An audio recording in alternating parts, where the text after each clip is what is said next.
श्रीराम समर्थ. श्रोते हो, आपण ऐकत आहात श्री गोंदवलेकर महाराज यांचे प्रवचन. काळजी करायचीच तर नामाची करा.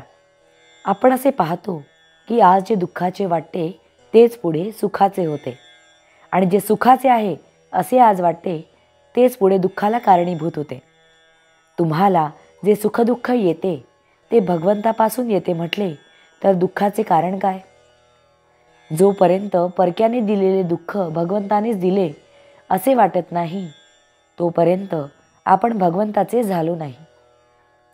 आपण घाबरतो केव्हा? तर आपला आधार सुटला म्हणजे. जे जे होते ते रामाच्या इच्छेने होते असे समजावे.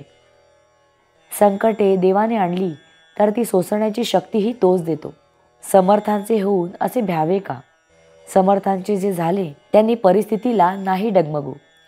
प्रत्यक्ष संकटाचे निवारण जर करता येते तर मग भीती कशाची धरावी? मुळात जी भीती नाही ती तुम्ही मनाने निर्माण करता याला काय म्हणावे? खेळातली सोंगटी मेली म्हणजे त्याचे सुखदुःख कुणी करतो का? तसे व्यवहारात आपण वागावे. सुखाने हुरळून जाऊ नये आणि दुःखाने अस्वस्थ होऊ नये. असे व्हायला आपले मन शांत राहणे जरूर असते. जोपर्यंत मी करता आहे अशी भावना असते तोपर्यंत सुखदुःखाचे हेलकावे मनाला बसतात. म्हणून करते पण रामाकडे द्यावे आणि देहाने कर्तव्यात राहून मन शांत ठेवावे. परिस्थितीचा परिणाम माझ्या मनावर घडू देऊ नको देवा असे म्हणावे. परिस्थितीच बदल असे देवाला म्हणू नये. ज्याप्रमाणे एखादे विष रक्तात मिसळावे त्याप्रमाणे काळजी आपल्या अंगात भिनली आहे, त्याला वरून औषध लावले तर उपयोग होत नाही. यासाठी भगवंताच्या अनुसंधानाचे इंजेक्शनच पाहिजे. जे दुर्गुण भगवंताचा विसर पाडायला कारण होतात त्या सर्वांचा संग्रह म्हणजे काळजी होय. काळजी हा फार मोठा रोग आहे. पोटात रोग वाढला आणि त्यानेच पोट भरले की रोग्याला अन्न जात नाही. त्याचप्रमाणे ज्याला काळजी फार त्याच्या हृदयात आनंद जाऊच शकत नाही. या काळजीचे आईबाप तरी कोण? देहबुद्धीमुळे आपल्याला काळजी लागते. देहबुद्धी म्हणजे वासना. वासना आणि अहंकार हे काळजीचे आईबाप आहेत. अशा और स्वभावाचे आईबाप असल्यावर पोर असे विचित्र असायचेच. भगवंताचे स्मरण करीत गेल्याने आईचा आणि मुलीचा मृत्यू बरोबर घडून येतो. वासना आणि काळजी दोघीजणी एकदम मरतात. खरे म्हणजे एकच स्थिती कधी कायम राहत नाही. म्हणून आपल्याला भीती वाटते आणि तिच्यातून काळजी उत्पन्न होते.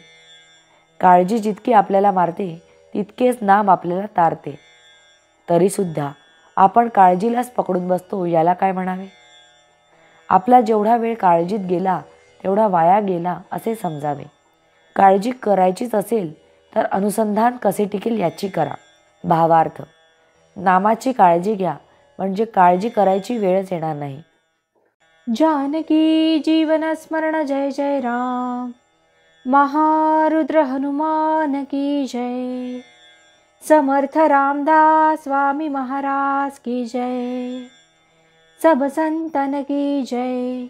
श्री अनंत कोटि ब्रह्मांड नायक राजाधिराज सच्चिदानंद सद्गुरु श्री ब्रह्म चैतन्य महाराज की जय. जय जय रघुवीर समर्थ. आता आपण 13 वेळा नामस्मरण करूया. श्रीराम जय राम जय जय राम. श्रीराम जय राम जय जय राम. श्रीराम जय राम जय जय राम. श्रीराम जय राम जय जय राम.